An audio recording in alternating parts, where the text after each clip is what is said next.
মহান আল্লাহ বলেন, ওয়ানাজ্জালনা আলাইকাল কিতাবা তিবয়ানান লিকুল্লি শাই ওয়া হুদা ওয়া রাহমাতান ওয়া বুশরা লিল মুসলিমিন। আল্লাহ রাব্বুল আলামিন বলছেন, হে নবী মুহাম্মদ সাল্লাল্লাহু আলাইহি ওয়াসাল্লাম, আমি তোমার প্রতি এমন একটা কিতাব নাজিল করেছি যে কিতাবটা হচ্ছে তিবয়ানান লিকুল্লি শাই, প্রত্যেকটা বিষয়ের ব্যাখ্যা, ওয়া হুদান, এবং একই সাথে এই কিতাবটা হচ্ছে হেদায়াত, ওয়া রাহমাতান, এবং দয়া অনুগ্রহ, ওয়া বুশরা লিল মুসলিমিন, এবং মুসলিম জাতির জন্য এই কিতাবটা হচ্ছে বুশরা বা সুসংবাদ। আল্লাহ পাক আল কোরআনুল কারীমকে এখানে বলছেন যে, হে নবী, আমি আপনার প্রতি এমন একটা কিতাব নাজিল করেছি, অর্থাৎ আল কোরআন, যেই কোরআন হচ্ছে প্রতিটা বিষয়ের ব্যাখ্যা। বলি সুবহানাল্লাহ। এক, দুই নাম্বার, এই কোরআন হচ্ছে হেদায়াত, পুরো মানব জাতির জন্য আল কোরআনে আছে হেদায়াত, আলহামদুলিল্লাহ। এরপর আল্লাহ পাক বলছেন, শুধু হেদায়েতই নয়, কোরআন হচ্ছে রাহমা, অর্থাৎ দয়া অনুগ্রহ, আলহামদুলিল্লাহ। এবং বুশরা লিল মুসলিমিন, যারা মুসলিম হবে, অর্থাৎ কোরআন সুন্নাহর সামনে আত্মসমর্পণ করবে, নিজের ইচ্ছাকে সমর্পণ করবে, তাদের জন্য কোরআন হচ্ছে বুশরা বা সুসংবাদ, আলহামদুলিল্লাহ। এই আয়াতের মধ্যে আমরা একটা বিষয় লক্ষ্য করি, আল্লাহ পাক বলতে চাচ্ছেন যে আল্লাহ রাব্বুল আলামিন কোরআনুল কারীমের মধ্যে প্রতিটা বিষয়ই ব্যাখ্যা করেছে। তার মানে আমরা কিভাবে ইবাদত করব কোরআনে বলা আছে, আমরা কিভাবে কোরআন তেলাওয়াত করব, তাসবিহ তাহলিল করব, জিকির আজগার করব, কোরআনে বলা আছে। আমরা কিভাবে পরিবার গঠন করব, কোরআনে বলা আছে। আমরা কিভাবে সমাজ চালাবো, অর্থনীতি চালাবো, বা পলিটিক্যাল সিস্টেমগুলো ডিল করব, নিঃসন্দেহে কোরআনে এটা বলা আছে। আমরা মানব বা মানব না সেটা ইচ্ছা, ইখতিয়ার আমাদের। এই স্বাধীনতা আল্লাহ আমাদেরকে দিয়েছেন, কিন্তু আল্লাহ পাক বলছেন, আল্লাহ রাব্বুল আলামিন আল কোরআনে প্রতিটা বিষয় ব্যাখ্যা করেছেন। বলেন সুবহানাল্লাহ। দ্বিতীয় প্রশ্ন হচ্ছে, এখন কোরআন কি শুধু কোরআন দিয়ে বুঝলেই হবে নাকি হাদিসেরও প্রয়োজন আছে?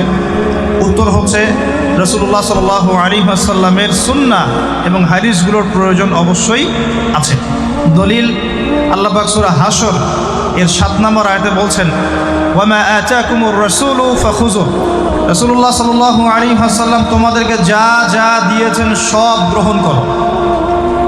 এটা নিয়ে বাকবিতনটা করো না, রাসূল যা যা দিয়েছেন সব নিয়ে নাও, চুপচাপ নিয়ে নাও। ওয়ামা নাহাকুম আনহু ফান্তাহু। রাসূলুল্লাহ সাল্লাল্লাহু আলাইহি ওয়াসাল্লাম যা যা থেকে নিষেধ করেছেন চুপচাপ ছেড়ে দাও। এখন রাসূল যা দিয়েছেন এবং যা থেকে নিষেধ করেছেন এটা আমরা পাচ্ছি হাদিসের মধ্যে। কোথায়? হাদিসে, অর্থাৎ কোরআন এবং হাদিসকে মিলেই হলো ইসলাম। আর এই ইসলামকে আল্লাহ পাক বলছেন আল্লাহর কাছে একমাত্র গ্রহণযোগ্য দিন বা কমপ্লিট কোড অফ লাইফ, জীবন ব্যবস্থা। আল্লাহ পাক আরও বলছেন, এই ইসলাম ছাড়া অন্য কোনো দিন আল্লাহর কাছে গ্রহণযোগ্য নয়। কেউ যদি ইসলাম ছাড়া অন্য কোনো দিন তালাশ করে, পশ্চিমকালেও তার কাছে কোনো আমল কবুল করা হবে না। আল্লাহ পাক এটাও বলছেন সূরা মাঈদার 3 নম্বর আয়াতে গিয়ে, যে কোরআন এবং সুন্নাহ কেন্দ্রিক এই ইসলাম হচ্ছে একটা পরিপূর্ণ দিন, যেখানে সংযোজন বা বিয়োজনের কোনো সুযোগ নাই। এখন আল্লাহ পাকের কথা যদি সত্য হয়, তাহলে আমরা যে বিশ্বে বসবাস করছি, এই বিশ্বেরও প্রতিটা বিষয়কে কোরআন সুন্নাহ দিয়ে ব্যাখ্যা করা যাবে কিনা? এই বিশ্বে আমরা দেখছি জালেমদের উত্থান, মজলুমদের আর্তনাদ, এটা কোরআন সুন্নাহে আছে কিনা? তাহলে এই বিশ্বে আমরা দেখছি আল্লাহ রাব্বুল আলামিনের যে বিধান, লা ইলাহা ইল্লাল্লাহ এর যে ভিতরের একটা অর্থ, যে আল্লাহ পাকের বিধান ছাড়া কোনো বিধান চলবে না, অথচ আমরা বিশ্বে দেখছি যে আল্লাহর বিধানকে পাশ কাটিয়ে মানুষের রচিত বিধান দিয়ে বিশ্ব চালাচ্ছে। এই সমস্যার সমাধান কোরআনে আছে কি নাই? আমরা এখনকার বিশ্বে যে দেখছি, আল্লাহ পাকের হালাল অর্থনীতি বাদ দিয়ে আমরা সুদভিত্তিক অর্থনৈতিক সিস্টেম গ্রহণ করেছি, এর সমাধান কোরআন এবং সুন্নাহে আছে কি নাই?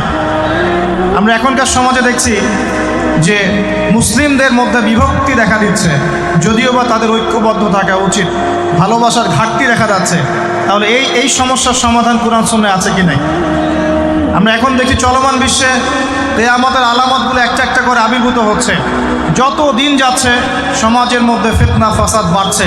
তাহলে এই সমস্যাগুলোর সমাধান কোরআন সুন্নাহে আছে কি নাই? আমরা এখন দেখছি পরিবারগুলোর মধ্যে পারিবারিক ভাঙন বেশি হচ্ছে, সামাজিক মূল্যবোধের অবক্ষয় ঘটছে, যুব সমাজের মধ্যে মাদকের ব্যাপক প্রচার ঘটছে, মেয়েদের মধ্যে বেপরদামি ছড়িয়ে পড়ছে, নামাজি ব্যক্তির সংখ্যা কমছে, নারায়ে তাকবীর আল্লাহু আকবার বলার লোক পাওয়া যাচ্ছে, কিন্তু নামাজ পড়ার জন্য 5 ওয়াক্ত নামাজে মসজিদে লোক পাওয়া যাচ্ছে না। আমরা দেখছি কোরআন পুড়িয়ে দিলে মানুষের আত্মসম্মানে লাগছে ঠিকই, কিন্তু সেই কোরআন তার বাসায় পড়ে আছে, তেলাওয়াত করার ফুরসত মিলছে না। এই সমস্যাগুলোর সমাধান কোরআন শুনে আছে কি নেই তাহলে?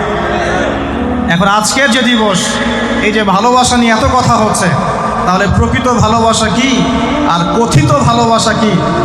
নিঃস্বার্থ ভালোবাসা কাকে বলে আর জেনার স্বার্থের ভালোবাসা কাকে বলে? এই বিষয়গুলোর ব্যাখ্যা কোরআন সুন্নাহয় থাকবে কিনা? আল্লাহ পাক কোরআনে বলছেন, আমি আল কোরআনে প্রতিটা বিষয়কে ব্যাখ্যা করেছি। আমরা দেখছি ওয়ার্ল্ডের মধ্যে একটা মুভমেন্ট ছড়িয়ে পড়ছে যার নাম জায়নিস্ট মুভমেন্ট। এই মুভমেন্টের ব্যাখ্যা কোরআন সুন্নাহয় থাকবে কিনা তাহলে?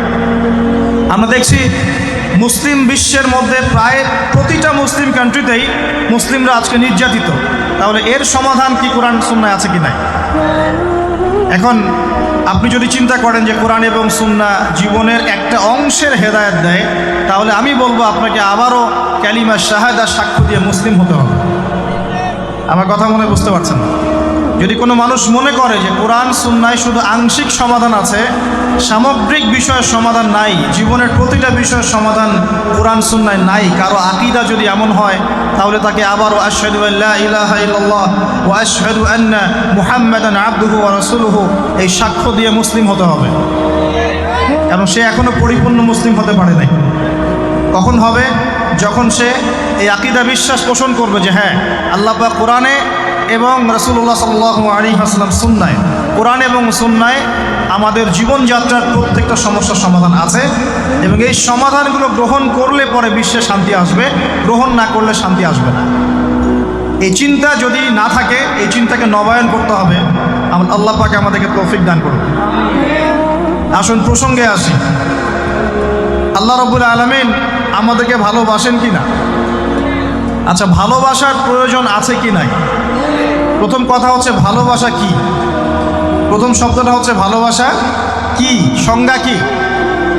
ভালোবাসার সংজ্ঞা জানার আগে আমরা আগে জানি যে ভালোবাসা কয় প্রকার। আমরা কোরআন এবং সুন্নাহ স্টাডি করলে দেখতে পারি ভালোবাসা হচ্ছে 2 প্রকার। কয় প্রকার? একটা হচ্ছে নিঃস্বার্থ ভালোবাসা, একটা হচ্ছে স্বার্থকেন্দ্রিক ভালোবাসা। একটা হলো নিঃস্বার্থ ভালোবাসা, একটা হলো কি স্বার্থকেন্দ্রিক ভালোবাসা।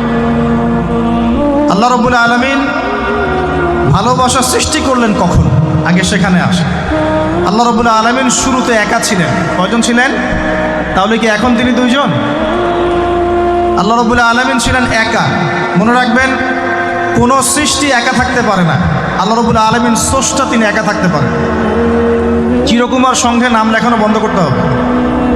চিরকুমার সংঘে নাম লেখানো কি করতে হবে? বন্ধ করতে হবে। এখন এই সিলসিলা চলছে দেখে, একা একাই মেয়েরা জীবনযাপন করতে চায়, কোনো কোনো ক্ষেত্রে একা একা ছেলেরা জীবনযাপন করতে চায়। তো এই একাকী মানুষ থাকতে পারে না।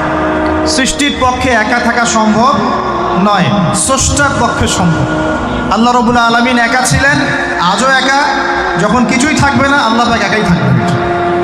আল্লাহ পাক সূরা হাদীদের মধ্যে বলছেন, হুয়াল আউয়ালু ওয়াল আখির, আল্লাহ পাক প্রথম, ওয়াল আখির আল্লাহ পাক শেষ, ওয়া যাহিরু আল্লাহ পাক প্রকাশ্য, ওয়াল বাতিন আল্লাহ পাক গোপন, ওয়া হুয়া বিকুল্লি শাইইন আলিম আল্লাহ পাক প্রত্যেকটা বিষয় সম্পর্কে সম্যক জ্ঞানী। তাহলে এই আয়াত থেকে বুঝতে পারছি যখন কিছুই ছিল না আল্লাহ পাক ছিলেন, আবার যখন কিছুই থাকবে না কে থাকবেন? এমনটা আল্লাহ সূরা আর রহমানে বলেছেন, কুল্লু মান আলাইহা, বলেন কুল্লু মান আলাইহা, সব কিছু কি হবে? ফানা হয়ে যাবে। ফানা মানে একদম ধ্বংস হয়ে যাবে। ওয়ায়াবকা ওয়াজহু রাব্বিকা যুল জালালি ওয়াল ইকরাম, কি বাকি থাকবে? আল্লাহ রাব্বুল আলামিনের সত্তা বাকি থাকবে। এখন আসুন, এবার আল্লাহ পাক কি করবেন? আল্লাহ রাব্বুল আলামিন সর্বপ্রথম আরশে আজিম সৃষ্টি করেছেন। কি সৃষ্টি করেছেন? আরশে আজিম। এবং আরশটা ছিল পানির উপরে। সূরা হুদের মধ্যে আল্লাহ বলেছেন, কানা আরশুহু আলাল মা, আল্লাহ পাকের আরশটা ছিল পানির উপরে। এখন কোথায় আছে তাহলে? এখনো পানির উপরেই আছে। কোথায় আছে? আচ্ছা, কুরসি এবং আরশের মাঝখানে একটা মহাসাগর আছে। কি আছে? এই মহাসাগরের গভীরতা হচ্ছে 500 বছরের পথ। কত বছর? আমরা এখন বিশ্বাস করব না, কারণ নাসা এখন আবিষ্কার করে নাই, তাই না ভাই? নাসার নাম তো শুনেছেন। নাসা এখনকার বিশ্বের খোদা হয়ে গেছে, নাউজুবিল্লাহ। ও যা বলে মানুষ তাই বিশ্বাস করে। ও যদি বলে মঙ্গল গ্রহে পানি আছে, বিশ্ববাসী বলবে হ্যাঁ পানি আছে। ও যদি বলে মঙ্গল গ্রহে পানি নাই, বিশ্ববাসী বলবে হ্যাঁ মঙ্গল গ্রহে কোনো পানি নাই। ও যদি বলে যে অনেক দূরের কোনো গ্রহের মধ্যে এলিয়েন আছে, বিশ্ববাসী বলবে হ্যাঁ এলিয়েন আছে, এলিয়েন আছে। কিন্তু আল্লাহ পাক যদি বলেন যে আল্লাহ পাক মহাবিশ্বের মধ্যে মালাইকা সৃষ্টি করেছেন, বিশ্ববাসী বিশ্বাস করে না যে ফেরেশতা বলে কিছু আছে। আমি কি বুঝাতে পারছি? এটা হচ্ছে শিক্ষা কেন্দ্রিক শিরক। শিক্ষা এবং জ্ঞান কেন্দ্রিক শিরকের মধ্যে আমরা লিপ্ত হয়েছে এখন। বিজ্ঞানকে কোনো কোনো ক্ষেত্রে আমরা ইলাহের আসনে বসিয়েছি। বিজ্ঞান যা বলে তাই চোখ বন্ধ করে বিশ্বাস করে, আর বিজ্ঞান যা বলে না মানুষ বিশ্বাস করে না। আল্লাহ পাকের কথা বিজ্ঞানের অনুকূলে হোক আর প্রতিকূলে হোক মানুষ দেখতে চায় না। যেমন একটা এক্সাম্পল দিচ্ছি, যদি এখনই সায়েন্স বলে যে আগামী 10 বছরের মধ্যে বিশ্বে বিভিন্ন জায়গায় বড় বড় সিরিজ ভূমিকম্প হতে পারে, 99% মানুষ বিশ্বাস করা শুরু করবে না? কিন্তু নবী সাল্লাল্লাহু আলাইহি ওয়াসাল্লাম বলছেন বাইনা ইয়াদাই সাআ, কিয়ামতের আগে আগে আসবে মুতানুন শাদীদ, মহামারী। কিয়ামতের আগে কি আসবে? মহামারী। মুতানুন শাদীদ মানে বড় মহামারী, লম্বা বড় মহামারী, কঠিন মহামারী, শাদীদ। ওয়া বা'দাহু, এবং মহামারীর পরে আসবে সানাওয়াতু জালাজিল, ভূমিকম্পের বছরগুলো। ভূমিকম্পের বছর নয়, ভূমিকম্পের বছরগুলো। মানুষ বিশ্বাস করবে না। মানুষ 80% মানুষই বিশ্বাস করবে না, খালি মুসলিমরা বিশ্বাস করতে পারে, অন্যরা বিশ্বাস করবে না। কিন্তু সায়েন্স যদি বলে আগামী 10, 20, 30 বছরের মধ্যে বিশ্বজুড়ে ভূমিকম্পের সিরিজ হবে, মানুষ বিশ্বাস করবে। তার মানে আমরা আমাদের বিশ্বাসের ক্ষেত্রে একটা শিরক করছি। শিক্ষা এবং জ্ঞানতাত্ত্বিক ক্ষেত্রে আমরা একটা শিরক করছি। আমরা কোনো কোনো ক্ষেত্রে সায়েন্সকে ইলাহের আসনে বসিয়েছি, এটা শিরক হচ্ছে, এটা একটা শিরক হচ্ছে। আসুন, আল্লাহ রাব্বুল আলামিন আরশ সৃষ্টি করার পরে সৃষ্টি করেছেন কলম। কি সৃষ্টি করেছেন? কলম। আল্লাহ পাক বলেছেন কলমকে উকতুব, তুমি লিখো। কলম বলেছে মাযা আকতুব, আমি কি লিখবো? আল্লাহ বলেছেন কিয়ামত পর্যন্ত যা হবে সব লিখে ফেল। লাউহে মাহফুজের মধ্যে আল্লাহ পাক এই কলমের দ্বারা কিয়ামত পর্যন্ত যা হবে সব লিখে ফেলেছেন। তো প্রিয় যুবক ভাই, চাকরি নিয়ে এত হতাশায় পড়ার কোনো কারণ নাই।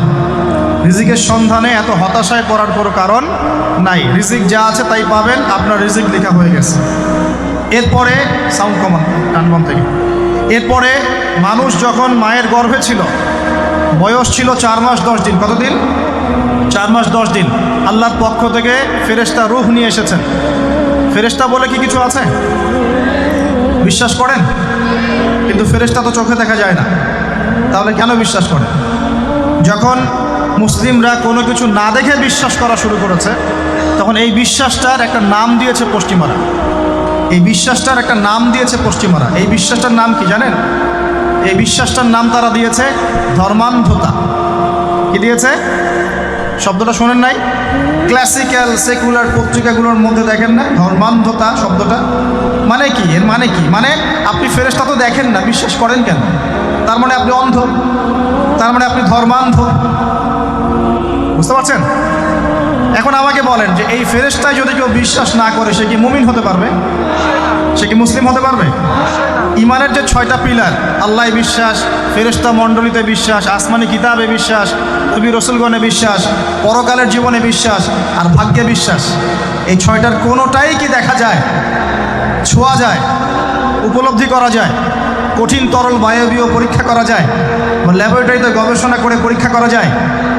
তো যেহেতু আমরা এগুলো না দেখেই বিশ্বাস করি, এই কারণে পশ্চিমারা আমাদেরকে বলে তারা ধর্মান্ধ। এখন উত্তর কী হবে আপনার? উত্তর হচ্ছে এই যে আল্লাহ পাক আমাকে যে জ্ঞান দিয়েছেন, আল্লাহ পাক আমাকে যে লিমিটেড জ্ঞান দিয়েছেন, এই জ্ঞান দিয়ে আমি আগামীকাল কি হবে সেটা বলতে পারি না। বলতে পারি?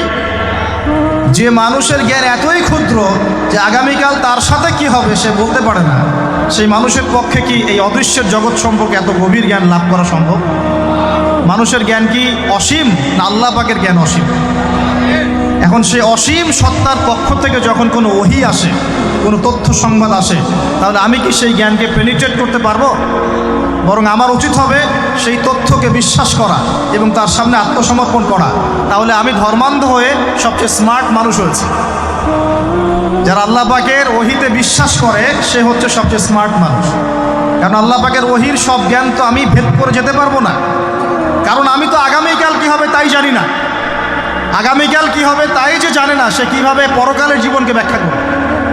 কে আমাদের মাঠে কে কোথায় দাঁড়াবে, কার হাসর কোথায় হবে, কে জান্নাতে যাবে কে জাহান্নামে যাবে, আমি কি বলতে পারবো? কার সাথে কোন ফেরেশতা আছে, কার সাথে কি আকৃতির শয়তান আছে, শয়তান তাকে কিভাবে ওয়াসওয়াসা দেয়, কবরে কি আযাব হয়, আত্মা কাকে বলে, স্বপ্নে মানুষ কেন দেখে হাসে কাঁদে, স্বপ্ন কিভাবে সত্যি হয়, এরকম অনেক প্রশ্ন আছে গায়েবের। এগুলোকে আমরা ব্যাখ্যা করতে পারবো? অতএব গায়েবে বিশ্বাস না করলে কেউ মুমিন হতে পারে না।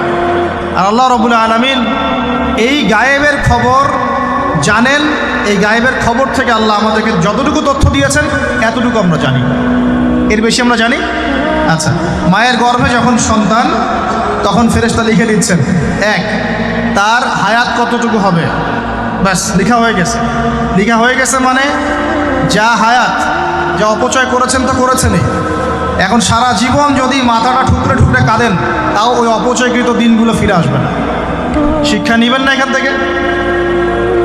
30 বছর চলে গেছে মানে 30 বছর আল্লাহর নাফরমানি করেছেন, সারা জীবন মাথা ঠুকরে কাঁদলেও ওই 30 বছর ফিরে আসবে না। আসবে যুবক ভাই? অতএব কি করা উচিত? ফিরে আসা উচিত নাকি এভাবেই চলতে থাকবে? লেখা হয়ে গেছে, বাড়বেও না কমবেও না। 2, রিজিক কি কি পাবেন, আপনার রিজিক সব লেখা হয়ে গেছে। এখন আপনারা কি রিজিকটাকে হালাল পথে চাচ্ছেন না হারাম পথে?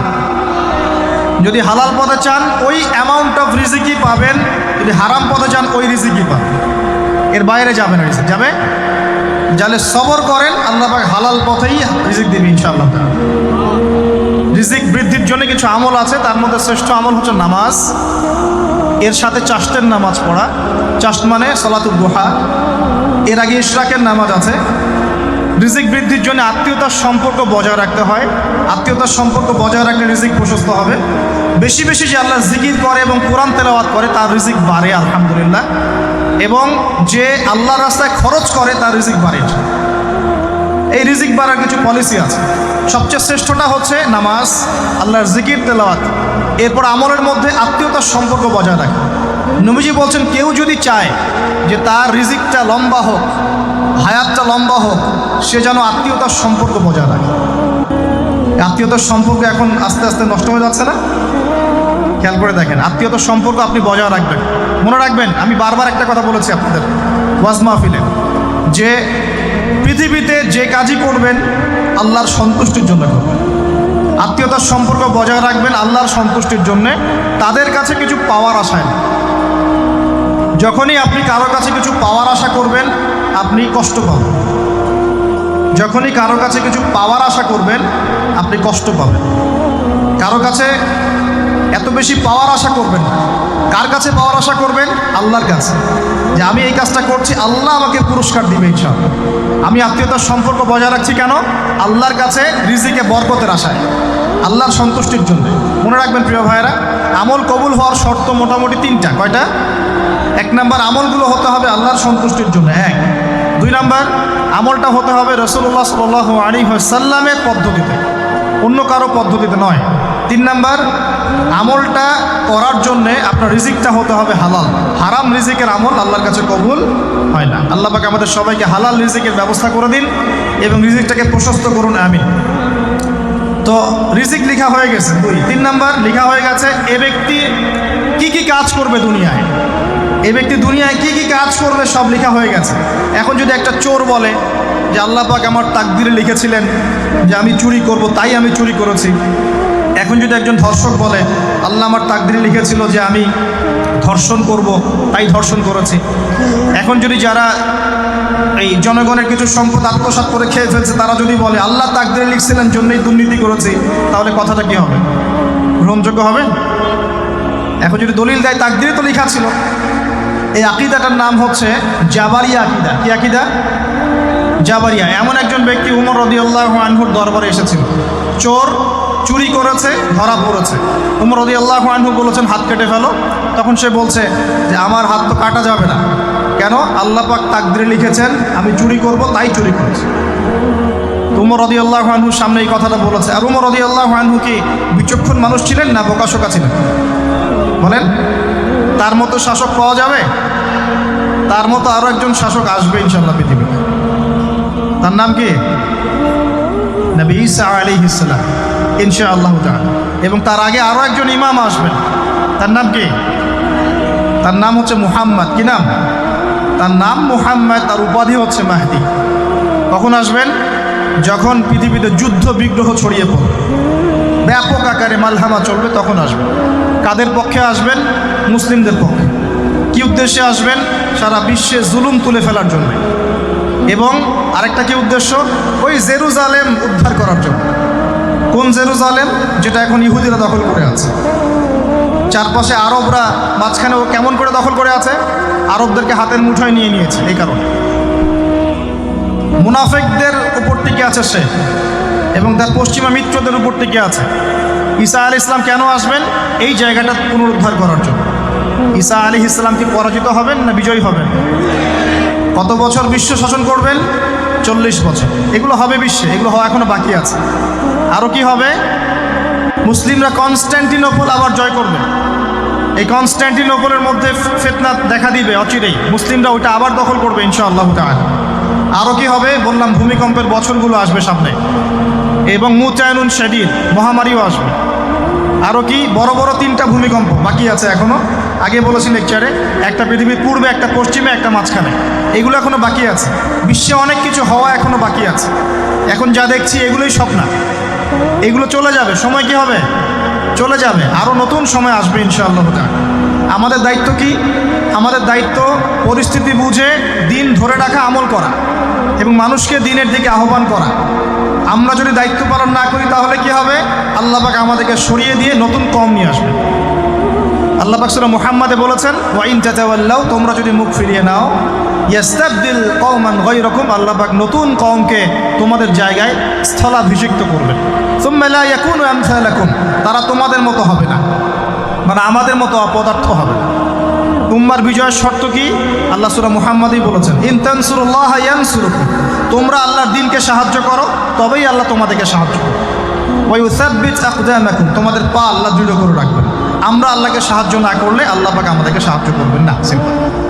আল্লাহ পাক সূরা রা'দের মধ্যে বলছেন, ইন্নাল্লাহা লা ইউগাইয়িরু মা বিকওমিন হাত্তা ইউগাইয়িরু মা বিআনফুসিহিম, আল্লাহ পাক কোনো কওমের অবস্থা ততক্ষণ পরিবর্তন করেন না যতক্ষণ না সেই কওম তার নিজের অবস্থার পরিবর্তনের চেষ্টা করে। তাহলে আমাদের পরিবর্তন কেন হচ্ছে না? কারণ আমরা নামাজ ছেড়ে দিয়েছি। 90% মুসলিমের দেশে কত পার্সেন্ট নামাজ পড়ে চিন্তা করে দেখবেন। আমরা কোরআন ছেড়ে দিয়েছি। 90% মুসলিমের দেশে কত পার্সেন্ট বিশুদ্ধ করে কোরআন তেলাওয়াত করতে পারে একটু খোঁজ নিয়ে দেখবেন। কোরআন শুমারি করে দেখেন, নামাজ শুমারি করে দেখেন, তাহলে বুঝতে পারবেন। আর যারা কোরআন পড়তে জানে তাদের মধ্যে কত পার্সেন্ট কোরআনের অর্থটা বোঝে, এটা আরও বড় বিষয়। তারপরে আবার কারা মেনে চলে, এটা আরও বড় বিষয়। আর আমরা কতজন মানুষ দিন ইসলামকে সামগ্রিক দিন হিসেবে মানি, এটাও একটা বড় বিষয়। আমরা মানি ঠিকই, আংশিক। যেমন ইবাদত বন্দেগীর জীবনে মুসলমান, অর্থনৈতিক জীবনে গিয়ে আবার সুদখোর, এমন না বিষয়টা? ইবাদত বন্দেগীর জীবনে আমি পাক্কা মুসলিম, কপালে সেজদার দাগ আছে মাশাআল্লাহ, দাড়ি টুপিও আছে মাশাআল্লাহ, কিন্তু ব্যবসায় গিয়ে মাপে কম দিচ্ছি না, ব্যবসায় গিয়ে আমি হারাম ভেজাল দিচ্ছি কিনা, এরকম হচ্ছে কি না? হচ্ছে। কিন্তু সে কিন্তু মুসলিম এবং নামাজও পড়ে। তা আমাদের সমস্যা ভাই এখানেই। এখন এই সমস্যাটা সলভ করলে ইনশাল্লাহ সব সমস্যা সলভ হয়ে যাবে ইনশাল্লাহ। সমস্যাটা কি? আমরা ইসলামটাকে আংশিকভাবে মানি, পরিপূর্ণ জীবনে ইসলাম বাস্তবায়ন করতে পারছি না। আমি আপনি হয়তো কেউই পারছি না। ফখর করলে বলার নাই যে আমি খুব পারছি, আসলে আমিও পারছি। কারণ এই যুগে এটা পারাটা খুব ডিফিকাল্ট। এই যুগে পারাটা কি? খুবই কঠিন। কিন্তু এটাই তো এই যুগের চ্যালেঞ্জ। নবীজি বলেছেন, তোমাদের সামনে এমন যুগ আসছে যে যুগে ঈমান ধরে রাখাটা হাতের মধ্যে আগুন ধরে রাখার মতো হবে। তবে সুসংবাদ ওই যুগে তাদের জন্যে যারা আমার সুন্নতকে আবার জীবিত করতে পারবে। যে আমার মৃত সুন্নতকে জীবিত করবে, আল্লাহ পাক তাকে 50 জন শহীদ সাহাবীর সমান নেকি দিবে। এটাই আমাদের কাজ। আল্লাহ পাক আমাদেরকে তৌফিক দান করুন। তার মানে তাকদীর লেখা হয়ে গেছে। এবার আল্লাহ রাব্বুল আলামিন কি করলেন? আল্লাহ পাক এই মহাবিশ্ব সৃষ্টি করলেন। হুয়াল্লাযী খালাকাস সামাওয়াতি ওয়াল আরদ ফি সিত্তাতি আইয়াম। কয় দিনে? আল্লাহ পাক পুরো মহাবিশ্ব সৃষ্টি করলেন কয় দিনে? আমাকে বলেন তো, মহাবিশ্বকে আল্লাহ পাক ঘৃণা করে সৃষ্টি করেছেন না ভালোবেসে? তাহলে আল্লাহ পাক কি ভালোবাসার সত্তা নয়? আল্লাহ রাব্বুল আলামিন কি ভালোবাসেন না? আল্লাহ পাকের একটা নামই হচ্ছে গফুর আল ওয়াদুদ, ওয়াহুয়াল গফুরুল ওয়াদুদ। আল্লাহ পাক হচ্ছেন ক্ষমাশীল, পরম ক্ষমাশীল এবং প্রেমময়। আল্লাহ পাক তার নাম দিয়েছেন আল ওয়াদুদ, মানে প্রেমময়। আল্লাহ পাক ভালোবাসেন কি না? তাহলে এই পুরো মহাবিশ্ব সৃষ্টি করে আল্লাহ পাক কি মহাবিশ্বের মধ্যে ভালোবাসা ছড়িয়ে দেন নাই? আল্লাহ রাব্বুল আলামিন 6 দিনে মহাবিশ্ব সৃষ্টি করে মহাবিশ্বের সব জায়গায় যার যার কাজ তাকে বুঝিয়ে দিলেন। কোন গ্রহ কি কাজ করবে, কোন সৌরজগৎ কেমন করে চলবে, দুনিয়া কিভাবে ঘুরবে, সূর্য কিভাবে উঠবে, চাঁদ কিভাবে আসবে, কোন মাখলুক কি কাজ করবে, ফেরেশতাদের কাজ কি হবে, ইত্যাদি ইত্যাদি। আল্লাহ পাক সমস্ত কাজ বুঝিয়ে দিলেন। সূরা আলিফ লাম মিম সেজদা, হামিম সেজদার মধ্যে আছে, পড়ে দেখুন। আল্লাহ পাক পুরো মহাবিশ্বের দায়িত্ব বন্টন করে দিলেন। এবার আল্লাহ রাব্বুল আলামিন কি করলেন শোনেন। আল্লাহ রাব্বুল আলামিন বলছেন, এই পুরো মাখলুক কায়নাত সৃষ্টি করার পর আল্লাহ পাক তার রহমতকে 100 ভাগে ভাগ করলেন। কত ভাগে? আল্লাহ পাকের দয়া, রহমত, ভালোবাসাকে 100 ভাগে ভাগ করলেন। ভাগ করে 1 ভাগ, মাত্র 1 ভাগ আল্লাহ পাক পুরো মহাবিশ্বে ছড়িয়ে দিলেন, বলেন সুবহানাল্লাহ।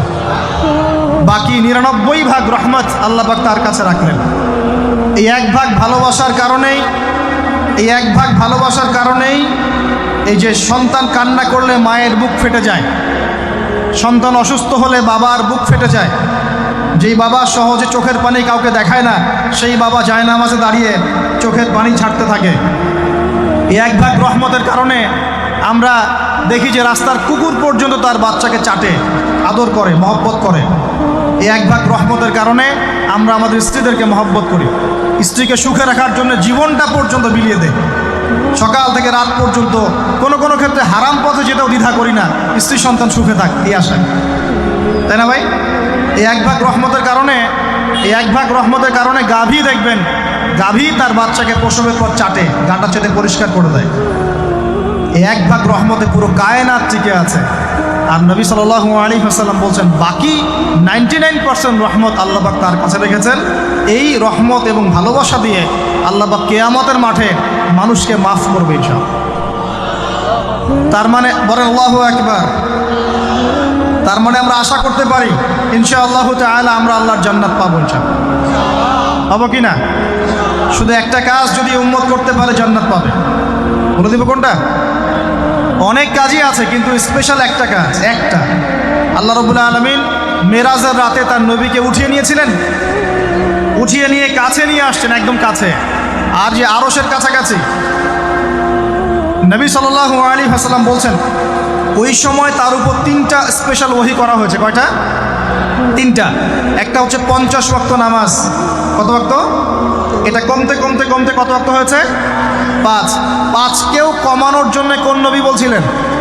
মুসা আলাইহিস সালাম বলছেন 5ও পারবে না, কমায় নিয়ে আসেন। 5ও যে পারবে না, মুসা আলাইহিস সালাম কেমন করে জানলেন? তার উম্মত 2 ওয়াক্ত নামাজ ফরজ। কয় ওয়াক্ত নামাজ ফরজ ছিল? ওই 2 ওয়াক্ত তার আদায় করতে পারে নাই। এই অভিজ্ঞতা থেকে তিনি বলেছেন যে আপনার উম্মত 5 ওয়াক্ত পারবে না। সত্যি না মিথ্যা কথাটা? আসলেই কি উম্মত 5 ওয়াক্ত নামাজ পড়তে পারছে? আচ্ছা, যাই হোক, আল্লাহ পাক আমাদেরকে পড়ার তৌফিক দান করুন। দ্বিতীয় ওহী হচ্ছে সূরা বাকারার শেষের 3টা আয়াত। কয় আয়াত? সূরা বাকারার শেষের 3 আয়াত ওহী করেছেন কে? আল্লাহ রাব্বুল আলামিন। কোনো ব্যক্তি যদি রাতের বেলা সূরা বাকারার শেষের 3টা আয়াত পড়ে সারা রাত ইবাদত করে নেকি পাবে ইনশাআল্লাহ। আর 3 নাম্বারটা হচ্ছে স্পেশাল, সেটা হচ্ছে আল্লাহ পাক বলেছেন, হে মুহাম্মদ সাল্লাল্লাহু আলাইহি ওয়াসাল্লাম, বলেন সাল্লাল্লাহু আলাইহি ওয়াসাল্লাম, তোমার উম্মতের কোনো ব্যক্তি যদি আসমান জমিনের সমান গুনাহ নিয়ে আমার সামনে দাঁড়ায়, আসমান জমিন সমান গুনাহ নিয়ে আমার সামনে দাঁড়ায়, কিন্তু আমার সাথে শিরকের পাপ নাই, আমার সাথে কোনো শিরকের পাপ করে নাই, ইনশাআল্লাহ আমি আল্লাহ তার সামনে আসমান জমিন সমান ক্ষমা নিয়ে হাজির হব ইনশাআল্লাহ। তার মানে আমরা যদি ইনশাআল্লাহ তাআলা শিরকের পাপ থেকে দূরে থাকতে পারি, ইনশাআল্লাহ আশা করা যায় আমরা আল্লাহর সন্তুষ্টি পাবো ইনশাআল্লাহ। এরপর আল্লাহ রাব্বুল আলামিন কি করলেন? আল্লাহ রাব্বুল আলামিন পুরো মহাবিশ্ব সৃষ্টি করে সব দায়িত্ব ভাগ করে দিলেন। ভাগ করে দেওয়ার পরে আল্লাহ পাক জান্নাত জাহান্নাম সৃষ্টি করেছেন কি না? আচ্ছা, জান্নাত এবং জাহান্নাম কার কার জন্য সৃষ্টি করেছেন বলেন? জিন আর মানুষ। আচ্ছা, এখন জান্নাতের চেয়ে কি শান্তির কোনো জায়গা আছে? আচ্ছা, এই জান্নাত কার জন্য সৃষ্টি করেছেন? জিন আর মানুষ। আচ্ছা, তাহলে আল্লাহ পাক মানব জাতিকে ভালোবাসেন কিনা? ভালোবাসেন কিনা? আপনি যখন কাউকে ভালোবাসবেন তাকে সবচেয়ে সুন্দর গিফট দিতে চাইবেন কিনা? তার জন্য সবচেয়ে ভালোটা কিনতে চাইবেন কিনা? আল্লাহ পাক জান্নাত তৈরি করেছেন কাদের জন্য? আমাদের জন্য। তার মানে আল্লাহ পাক আমাদেরকে ভালোবাসেন কিনা?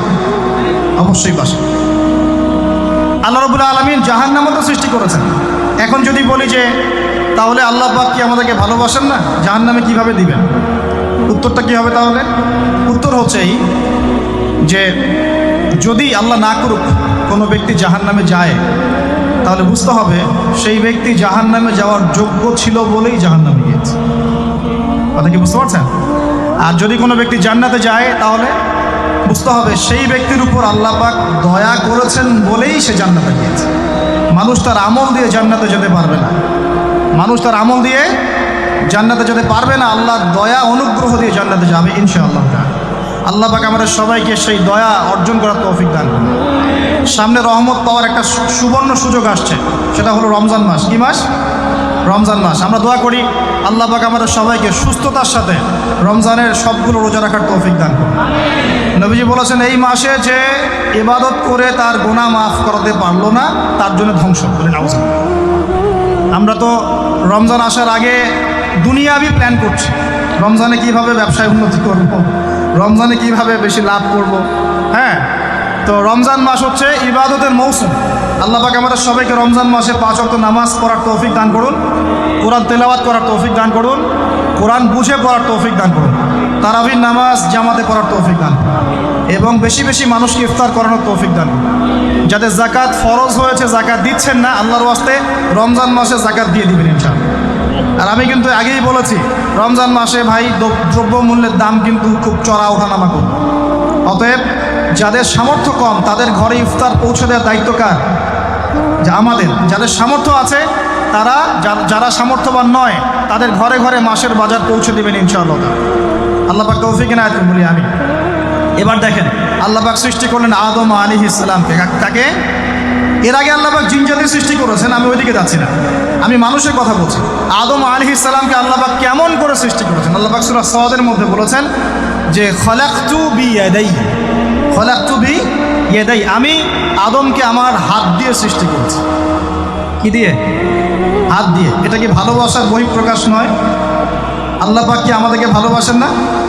ভালোবাসেন। আচ্ছা, এই দুনিয়াতে যত কিছু আছে, এই দুনিয়ার আকাশ বাতাস নদী নালা পানি অক্সিজেন সব কিছু কার জন্য সৃষ্টি করা হয়েছে? গরু ছাগলদের জন্য, মানুষের জন্য? মূল দায়িত্ব কার? মূল অধিকার কার? মানুষের নয় কি? তাহলে এই পুরো বিষয়গুলো কি আল্লাহ পাকের ভালোবাসার বহিঃপ্রকাশ নয়? হ্যাঁ। আচ্ছা, এবার আসেন আল্লাহ পাক আদম আলাইহিস সালামকে সৃষ্টি করে সমস্ত নাম শিক্ষা দিয়েছেন। এই যে নাম শিখানো মানে জ্ঞান শিখানো, এই জ্ঞান শিখানোটা কি আল্লাহর দয়া ভালোবাসা নিদর্শন নয়? একটু ধরাই দিচ্ছি আপনাদেরকে। এবার সামনে আসেন, আল্লাহ পাক ফেরেশতাদের সামনে তাকে উপস্থাপন করলেন, করে বললেন সব ফেরেশতা তোমরা যারা আছো সেজদা করো আদমকে। এই যে আমাদের পিতাকে সম্মানিত করা হচ্ছে, এটা কি ভালোবাসার বহিঃপ্রকাশ নয়? এবার আমাদের পিতাকে সম্মানিত করা হলো, ইবলিস সেজদা করলো না, সে কিয়াস করলো, বাতিল কিয়াস যুক্তি দিল আমি তার চেয়ে শ্রেষ্ঠ ইত্যাদি। আল্লাহ পাক ইবলিসকে অভিশপ্ত করলেন, আমাদের পিতা তাকে জান্নাতে রাখলেন। এই যে জান্নাতে রাখলেন, এটা কি আল্লাহ পাকের ভালোবাসা নয়? এবার আল্লাহ পাক আদম আলাইহিস সালামের পাঁজর থেকে সৃষ্টি করলেন তার স্ত্রী হাওয়া আলাইহিস সালামকে। ওই যে শুরুতে বলেছি স্রষ্টা একা থাকতে পারলেও সৃষ্টি কি পারবে? এই জন্য আদম আলাইহিস সালামের পাঁজর থেকে তার স্ত্রীকে সৃষ্টি করা হয়েছে। উভয়ের মাঝখানে ভালোবাসা দিয়ে দেওয়া হয়েছে। বলে সুবহানাল্লাহ। এই জেনা ভালোবাসা নিদর্শন নয়, বিয়ে শাদী হচ্ছে ভালোবাসার নিদর্শন। আল্লাহ পাক বলেছেন সূরা রুমের মধ্যে, ওয়াজআলা বাইনাহুমা মাওয়াজ্জাতা ওয়া রাহমা, আমি আল্লাহ স্বামী স্ত্রীর মধ্যে ভালোবাসা এবং হৃদ্যতা সৃষ্টি করে দিয়েছি। বলেন সুবহানাল্লাহ। তার মানে এই হারাম সম্পর্ক যেটা দেখছেন এটা হলো একটা জেনার পথ।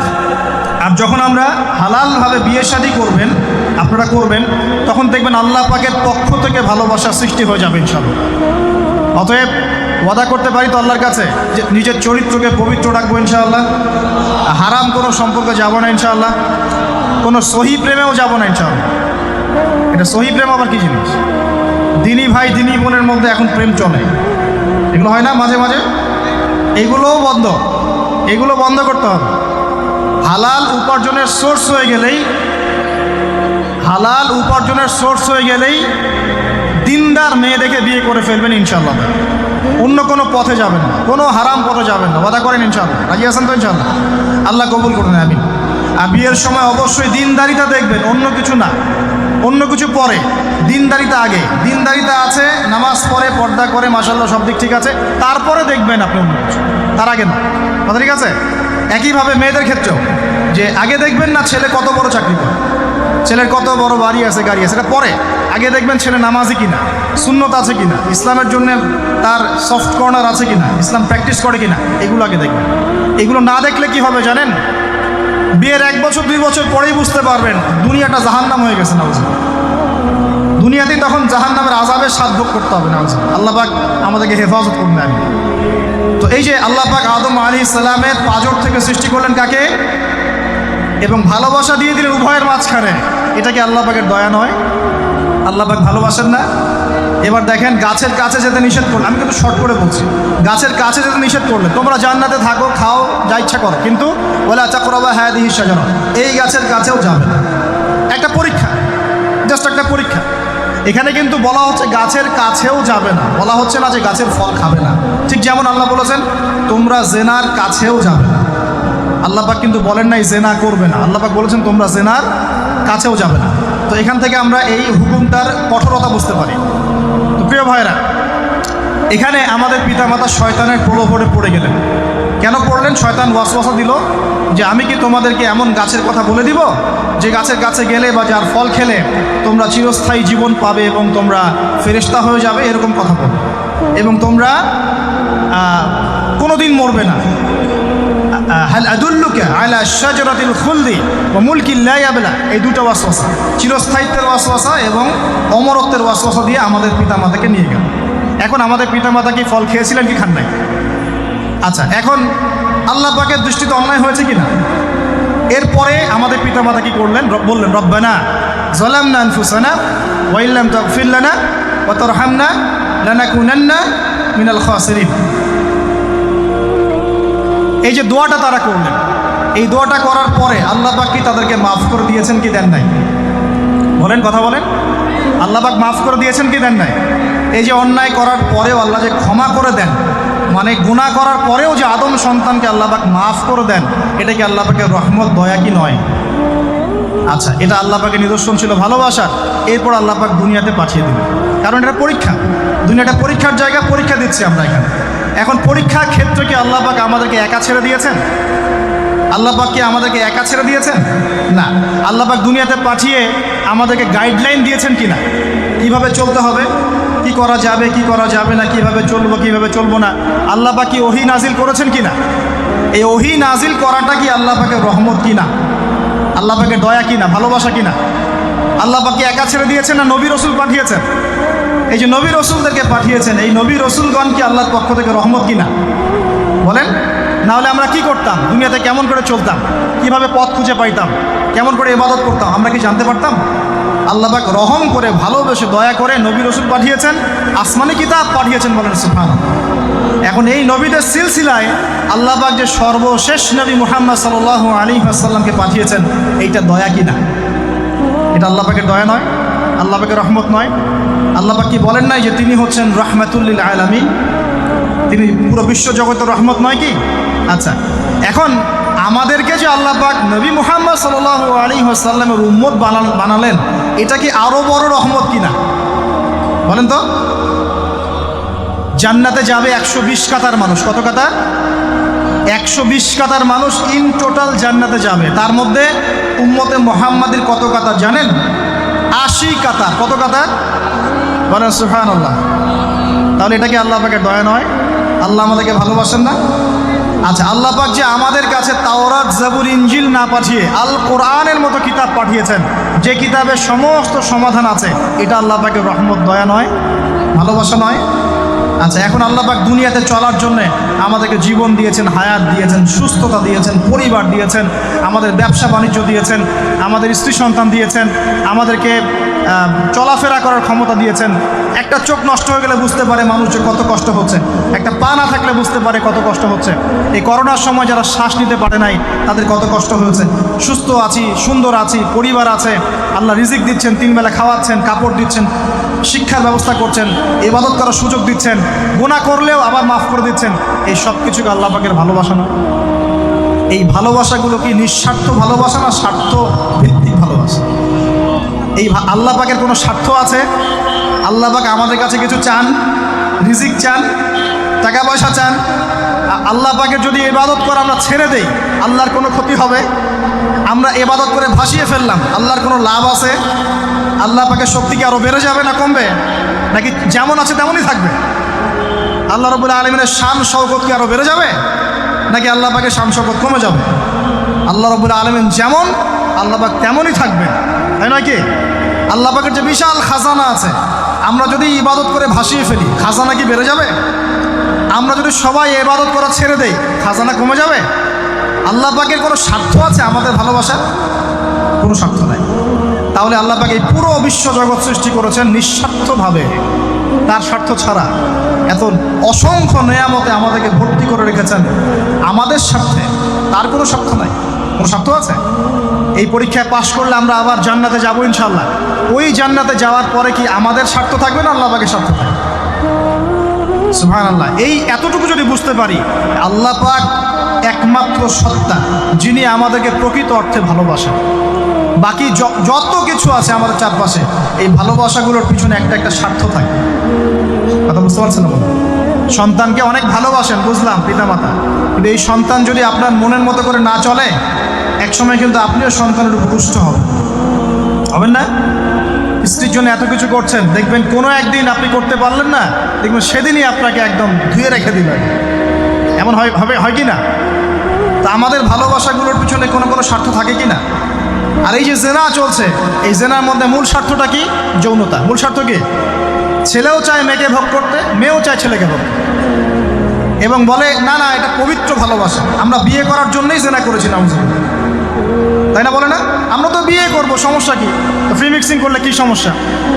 তাহলে বিয়ে যদি করবা, তাহলে মেলামেশা বিয়ের পরেই করো, ব্যাস, নিঃস্বার্থ প্রমাণ হবে। বিয়ে যদি করার উদ্দেশ্য থাকে, তাহলে বিয়ের আগে আর দেখা সাক্ষাৎ করো না, কথাবার্তা বলো না, একবার বিয়ে করো তারপরে করো, তখন দেখবেন না না এটাতে রাজি না। তার মানে স্বার্থ এখানে আছে। তাহলে নিঃস্বার্থভাবে কে আমাদেরকে ভালোবাসে? অতএব প্রিয় ভাইয়েরা এবং বোনেরা যারা শুনছেন লেকচার, নিঃস্বার্থভাবে যে সত্তা আমাদেরকে ভালোবাসেন, সেই সত্তাকে ভালোবাসতে শিখুন। আল্লাহ পাক তৌফিক দান। এখন আল্লাহ পাক আমাদেরকে কিছু কিছু ক্ষেত্রে ভালোবাসতে বলেছেন, যেমন আল্লাহ পাক তার দ্বীনকে ভালোবাসতে বলেছেন, আল্লাহ পাক তার নবীকে ভালোবাসতে বলেছেন, আল্লাহ পাক আমাদের পিতামাতাকে ভালোবাসতে বলেছেন, আল্লাহ পাক আত্মীয়তার সম্পর্ক রক্ষা করতে বলেছেন, আল্লাহ পাক রক্তের সম্পর্ক বজায় রাখতে বলেছেন, আল্লাহ পাক স্ত্রী সন্তানকেও ভালোবাসতে বলেছেন। আল্লাহ পাক কিন্তু তার রাস্তায় জানমাল ব্যয় করে আল্লাহর পথে দাওয়াত এবং জিহাদ করতে বলেছেন। এখন এগুলো আল্লাহ বলেছেন বলে আমরা করি, আল্লাহ পাক ভালোবাসতে বলেছেন বলে আমি ভালোবাসবো, কিন্তু উদ্দেশ্য হবে আল্লাহর সন্তুষ্টি অর্জন করা। আমি কেন আমার মাকে ভালোবাসি? বিকজ আমার মায়ের পায়ের নিচে আমার জান্নাত, আল্লাহ ভালোবাসতে বলেছেন তাই বাসি। আমি কেন বাবাকে ভালোবাসি? আল্লাহ ভালোবাসতে বলেছেন তাই ভালোবাসি। আমি কেন আমার স্ত্রীকে ভালোবাসবো? কারণ আল্লাহ পাক ভালোবাসতে বলেছেন তাই বাসবো। আমি কেন আমার সন্তানকে ভালোবাসবো? আল্লাহ পাক বলেছেন নেককার সন্তান আমার জন্য ওসিলা হবে, এই জন্যে ভালোবাসবো। আল্লাহ পাক আমাকে বলেছেন নবীকে ভালোবাসতে, আমি নবীকে ভালোবাসবো। আল্লাহ পাক যে বিষয়গুলোকে ভালোবাসতে বলেছেন আমরা অবশ্যই ভালোবাসবো।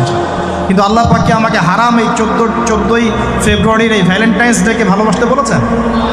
আল্লাহ পাক ইহুদি খ্রিস্টানদের সংস্কৃতিকে ভালোবাসতে বলেছেন? আল্লাহ পাক জেনা করতে বলেছেন? এই ফ্রি মিক্সিং করতে বলেছেন? আল্লাহ পাক পতিতালয় রাত কাটাতে বলেছে? গার্লফ্রেন্ডকে ফুল দিতে বলেছে? আল্লাহ রাব্বুল আলামিন কি বলেছে বিয়ের আগে শারীরিক সম্পর্ক করো?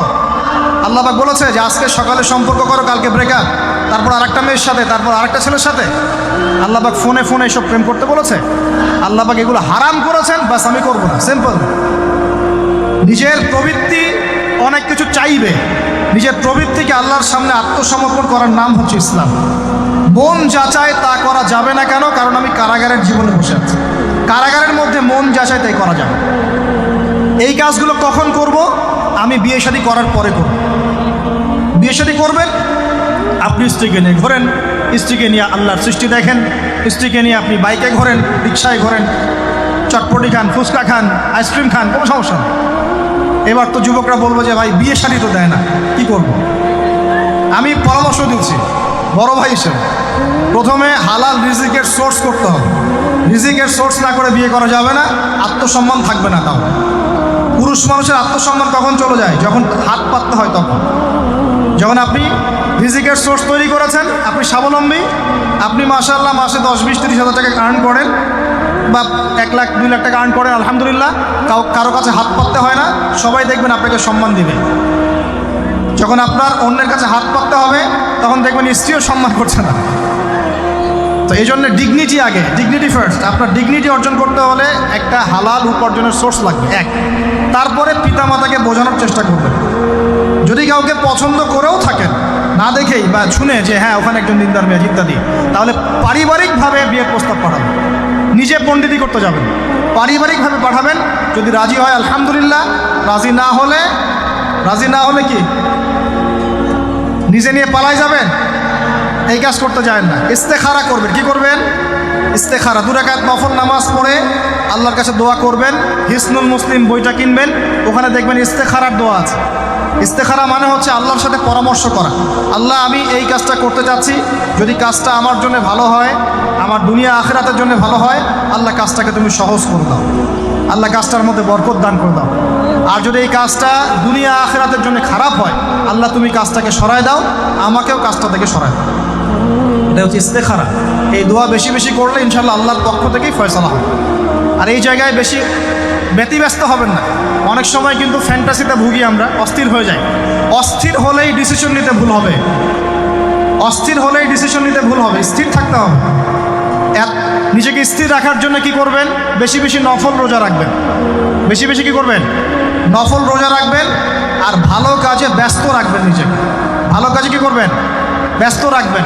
একা একা থাকলে আর এই যে খারাপ সার্কেলের মধ্যে থাকলেই মাথার মধ্যে শয়তান ভর করবে, তখন দেখবেন অস্থির হয়ে গেছেন আপনি। স্থির হওয়ার চেষ্টা করেন, ভালো কাজে ব্যস্ত রাখেন, হালাল পথ অবলম্বন করে হারাম থেকে বেঁচে থাকেন। এখন যে জায়গায় আসছিলাম, এখান থেকে আস্তে আস্তে শেষের দিকে যাবো। দেখুন, আল্লাহ পাক যে বিষয়গুলোকে ভালোবাসতে বলেছেন আমি ভালোবাসি, এই ভালোবাসা জায়েজ, হালাল। এই ভালোবাসার উদ্দেশ্য আল্লাহর সন্তুষ্টি অর্জন করা।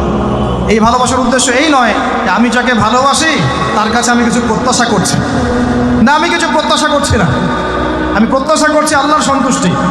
তখন দেখবেন সে আপনাকে কষ্ট দিলেও আপনি সবর করতে পারবেন। কেন সবর করতে পারবেন? কারণ আপনি তো আল্লাহর সন্তুষ্টির জন্য তাকে ভালোবাসেন, আপনার তো কোনো স্বার্থ নাই। এখন আপনি দেখবেন রিল্যাক্স থাকতে পারবেন, সম্পর্ক টিকেও থাকবে এবং আপনি ক্ষমা করতে পারবেন মানুষকে। যখন নিজের চাওয়াটাকে আপনি ইনফোর্স করতে চাইবেন, তখন কিন্তু আপনি এই সম্পর্ক নষ্ট করে ফেলতে পারেন, কারণ আপনি হক পাচ্ছেন না। সামনে আসেন। এবার আমরা কি ওয়াদা করতে পারি যুবক ভাইরা, ইনশাআল্লাহ তাআলা আমরা হারাম পথে যাব না, হালাল পথে থাকবো। পশ্চিমাদের এই মদতপুষ্ট এই সো কল্ড ভালোবাসা দিবসের এই স্রোতে আমরা গা ভাসাবো না। আমরা কি ওয়াদা করতে পারি?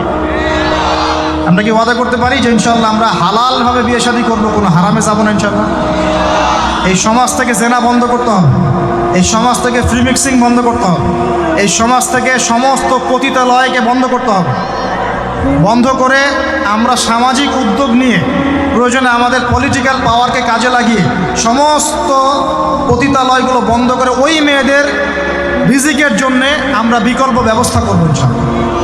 আমরা টাকা পয়সা একত্রিত করে তাদের জন্য কর্মসংস্থান করতে পারি না? এইগুলো কাজ করে নারীর অধিকার প্রতিষ্ঠা করা যায় না? নাকি রাস্তাঘাটে গাড়ির স্লোগান দিয়ে প্রতিষ্ঠা করা যাবে? সমস্ত যে নোংরা জায়গাগুলো আছে এগুলো বন্ধ করে ওই মেয়েরা কিন্তু কারো মা, ওরা দেখবেন কারো বোন, কারো স্ত্রী বা কারো সহধর্মিনী কিছু একটা হবেন। তারাও কিন্তু মানুষ, তারাও মানুষ, হয়তো অন্ধকার জগতে হারিয়ে গেছে, দালালের খপ্পরে পড়েছে বা পেটের দায়ে পড়ে কাজ করছে। যদি আমরা তাদের জন্য বিকল্প ব্যবস্থা করে দিতে পারি, আল্লাহ পাক আমাদেরকে তৌফিক দান করুন, তাদের জন্য কর্মসংস্থানের ব্যবস্থা করতে পারি, একটা মেয়েও এই হারাম পথে যাবে না ইনশাআল্লাহ। আমরা কি এভাবে নারীর অধিকার প্রতিষ্ঠা করতে পারি না? আমরা কি এতিম মেয়েদের দায়িত্ব নিয়ে করতে পারি না? আমরা কি সমাজের বিধবা মেয়েদেরকে বিয়ে করতে পারি না? তালাকপ্রাপ্তা মেয়েদের দায়িত্ব নিতে পারি না? মেয়েদের অধিকার নিয়ে অনেক কথা বলা হয়, কিন্তু এই কথাগুলো থাকে খালি বুলি, বাস্তবতা নয়। বাস্তবে কয়জন ছেলে এতিম একটা মেয়েকে বিয়ে করে দেখিয়েছে? কয়জন ছেলে একটা বিধবা মেয়েকে বিয়ে করার সাহস করেছে? কয়জন ছেলে একটা তালাকপ্রাপ্ত একটা মেয়েকে বিয়ে করে দেখিয়েছে হ্যাঁ আমি তার দায়িত্ব নিলাম? এবার দেখুন, শেষ করার আগে আমি এদিকে কয়েকটা পয়েন্টস বলে শেষ করছি। এখন আমরা বুঝতে পারলাম যে আল্লাহ পাক পুরো সৃষ্টি জগৎকে ভালোবাসেন। আল্লাহ পাক আমাকে ভালোবাসেন, আপনাকে ভালোবাসেন বলেই আজকে আপনি এখানে বসে আছেন।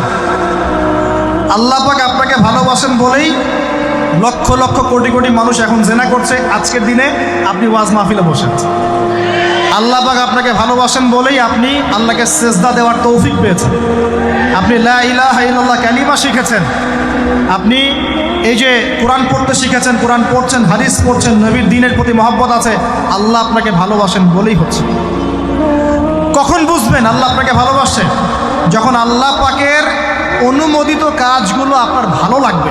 নামাজ পড়তে ভালো লাগছে, রোজা রাখতে ভালো লাগছে, কোরআন তেলাওয়াত করতে ভালো লাগছে, আল্লাহর জিকির করতে ভালো লাগছে, আলেম ওলামার সাথে থাকতে ভালো লাগছে, ঠিক আছে? আল্লাহর হালাল কাজগুলো যখন ভালো লাগবে বেশি বেশি, বুঝবেন আল্লাহ আপনাকে নির্ঘাত মহব্বত করেন। আর যখন আল্লাহ পাকের নিষেধগুলো, হারাম, মদ আমার ভালো লাগে না, জেনা ভালো লাগে না, আমার খারাপ জিনিস দেখতে ভালো লাগে না, খারাপ শুনতে ভালো লাগে না, বুঝবেন আল্লাহ আপনাকে ভালোবাসেন। আর যখন দেখবেন খারাপের পিছনে আপনার ঝোঁক বেশি, দুর্নীতি করতে ভালো লাগে, সুদ খাইতে ভালো লাগে, ঘুষ খাইতে ভালো লাগে, কাউকে ঠকাইলে মনে হয় আমি স্মার্ট হয়ে গেলাম, হ্যাঁ, মানুষের টাকা আত্মসাৎ করতে ভালো লাগে, নামাজ না পড়ে ঘুম দিতে ভালো লাগে, ঠিক আছে, রমজান মাসে বিড়ি টানতে ভালো লাগে, ঠিক আছে, মেয়ের সাথে যে টাঙ্কি মারতে ভালো লাগে, তখন বুঝবেন আল্লাহ আপনাকে এখনো ভালোবাসেন, বা আপনি আল্লাহর ভালোবাসা পাওয়ার যোগ্যতা হারিয়ে ফেলেছেন। আল্লাহ পাক আমাদেরকে বোঝার তৌফিক দান। এখন আসি, আল্লাহ পাক এবং তার রাসূল আমাদেরকে এমন কি কি কাজ বলেছেন যেই কাজগুলো করলে আমরা সরাসরি আল্লাহর ভালোবাসা পাবো, ঠিক নাই? আমি অল্প কয়েকটা কাজগুলো শেষ করছি। এক নাম্বার, আল্লাহ এবং তার রাসূল আমাদেরকে জানিয়েছেন আমরা যদি তাওহীদের উপর থাকতে পারি, একত্ববাদ, লা ইলাহা ইল্লাল্লাহ, আল্লাহর ভালোবাসা পাবো ইনশাআল্লাহ। যে ব্যক্তি শিরকের পাপে লিপ্ত আছে সে আল্লাহর ভালোবাসা পাবে না, যতক্ষণ না সে তওবা করে ফিরে আসছে। অতএব আল্লাহর ভালোবাসা পাওয়ার জন্য এক নম্বর কাজ কি ভাই? আল্লাহর তাওহীদের কালিমা লা ইলাহা ইল্লাল্লাহর উপর থাকা, শিরক বাদ দেওয়া। শিরক সম্পর্কে জানার জন্য একটা বই পড়েন, কিতাবুত তাওহীদ। কি নাম বললাম? কিতাবুত তাওহীদ। একটাই পড়েন, দেখবেন ইনশাআল্লাহ শিরক কাকে বলে, কত প্রকার, কি কোন কাজ করলে শিরক হয়, সব জানতে পারবেন ইনশাআল্লাহ। এই বইটা একটু কঠিন, এই বইটার ব্যাখ্যা বের হয়েছে, ব্যাখ্যাযুক্ত বই কিনবেন এবং যেগুলো বুঝবেন না ওলামায়ে কেরামকে জিজ্ঞাসা করবেন, কারণ সবগুলো কিন্তু বুঝতে পারবেন।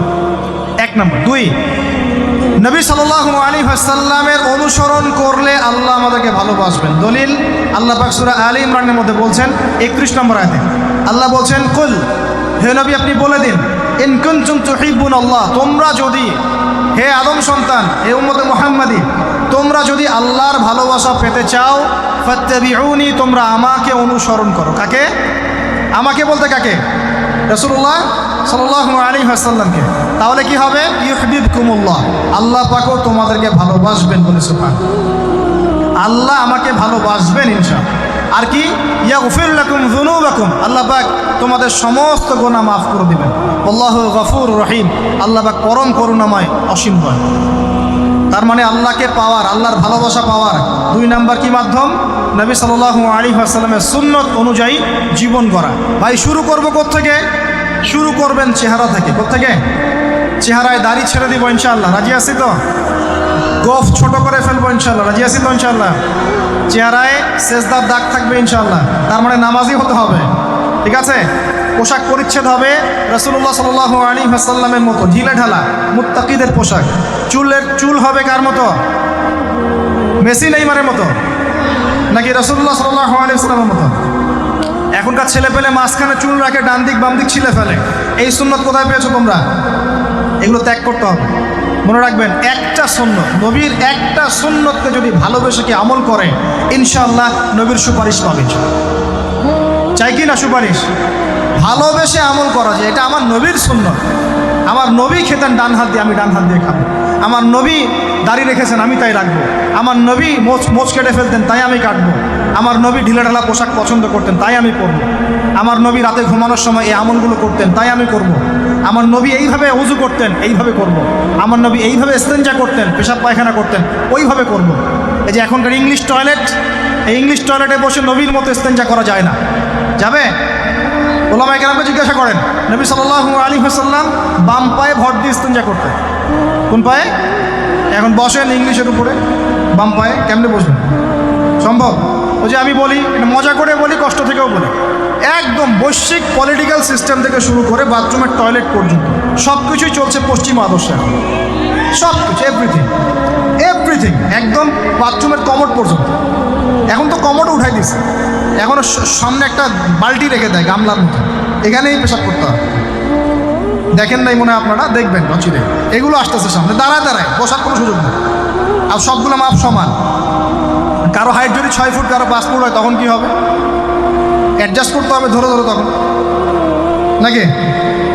যুবকরা বুঝতে পারছে, তখন কাউকে লম্বা হতে হবে, কাউকে খাটো হতে হবে, মাপ তো সমান। আর সবার মাপ যদি সমান না হয়, এমন কি হবে? আল্লাহ পাক বোঝার তৌফিক দেন। এগুলো শয়তানি না বলেন, শয়তানি না বলেন। বসে ইস্তেঞ্জা করতে হয় না, বসে ইস্তেঞ্জা না, এই পেশাবের ছিটা ফোটার কারণে কবরে আযাব হয় না। আপনারা হাদিসে জানেন না, নবীজি একটা কবরের পাশ দিয়ে যাচ্ছেন, তিনি থেমে গেলেন, থেমে গিয়ে বলছেন এই কবর দুটোতে আযাব হচ্ছে। কি হচ্ছে? কবরের আযাব। তিনি জানলেন কেমন করে? আল্লাহ পাক তাকে জানিয়েছেন, আল্লাহ পাক তাকে খবর দিয়েছেন এই কবর দুটো কি হচ্ছে? আযাব। নবীজি বলছেন এই কবর দুটোতে বড় কোনো পাপের কারণে আযাব হচ্ছে। সাহাবীরা বলছেন তাহলে কি কারণে হচ্ছে ইয়া রাসূলুল্লাহ? তিনি বলছেন একজন পেশাব পায়খানা করে, স্পেশালি পেশাব করে এই ছিটা ফোটা থেকে সে সতর্ক থাকতো। পেশাব করে, ওই যে বলেন আমাদের ছেলেরা, প্যান্ট খারাপ ভাই, নামাজে যেতে পারবো না, নামাজে ডাকলে বলে ভাই প্যান্ট নষ্ট।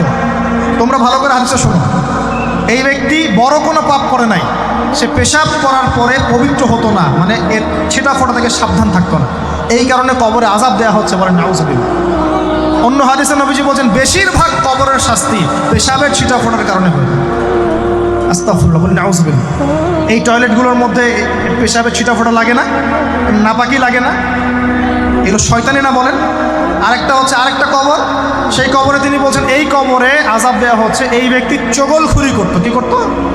চগলখুরি, মানে একজনের কথা আরেকজনকে লাগাইতো, আরেকজনের কথা আরেকজনকে লাগাইতো।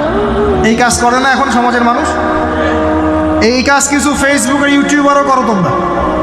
একজনের ভিডিও আরেকজনের পাশে লাগাই দাও, আরেকজনেরটা আরেকজনের লাগাই দাও, এই করে উম্মার মধ্যে বিভক্তি সৃষ্টি করতেছে। কিছু কারণে, এইসব কারণেও রেস্ট্রিকশন দিতে হয়েছে আমাদের, কিছু মনে করবেন। কারণ আমরা দেখেছি এর গুড সাইড যেমন আছে, ব্যাড সাইড আরও বেশি আছে। এটাকে নিয়মতান্ত্রিকভাবে ইউজ করতে না পারলে ফিতনা বাড়তে থাকবে। আল্লাহ পাক আমাদেরকে বোঝার তৌফিক দান। প্রিয় ভাইয়েরা, প্রতিটা কাজ কার সুন্নত মতো করবো আমরা ইনশাআল্লাহ। এখন শুধু কি আমরা এই চেহারা, সুরত, ইস্তেঞ্জা, খাওয়া দাওয়া এগুলোই নবীর মতো করে করব, নাকি আমাদের ব্যবসা, সমাজ, পরিবার, ইবাদত সবই করব? এই জায়গায় সমস্যা কি?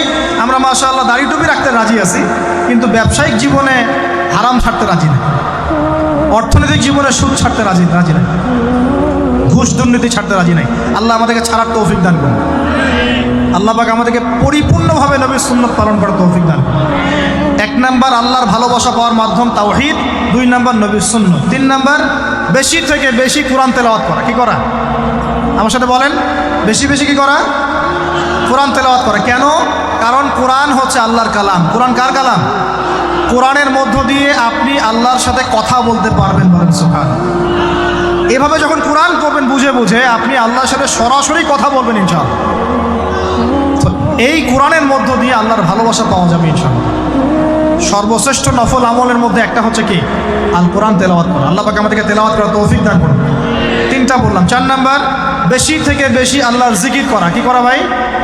চলতে ফিরতে উঠতে বসতে অলওয়েজ সুবহানাল্লাহ, আলহামদুলিল্লাহ, লা ইলাহা ইল্লাল্লাহ, আল্লাহু আকবার, লা হাওলা ওয়ালা কুওয়াতা ইল্লা বিল্লাহ, এগুলো চলতে থাকবে। ঠিক আছে ইনশাআল্লাহ? চলতে ফিরতে পড়বেন আল্লাহুম্মা সাল্লি আলা মুহাম্মদ, আল্লাহুম্মা বারিক আলা মুহাম্মদ। ঠিক আছে? হাসবি আল্লাহ ওয়া নি'মাল ওয়াকিল, রাদিতু বিল্লাহি রাব্বান ওয়া বিল ইসলামি দীনান ওয়া বি মুহাম্মাদিন নাবিয়্যা। যত জিকির আজকার আছে চলতে ফিরতে অলওয়েজ পড়তে থাকবে।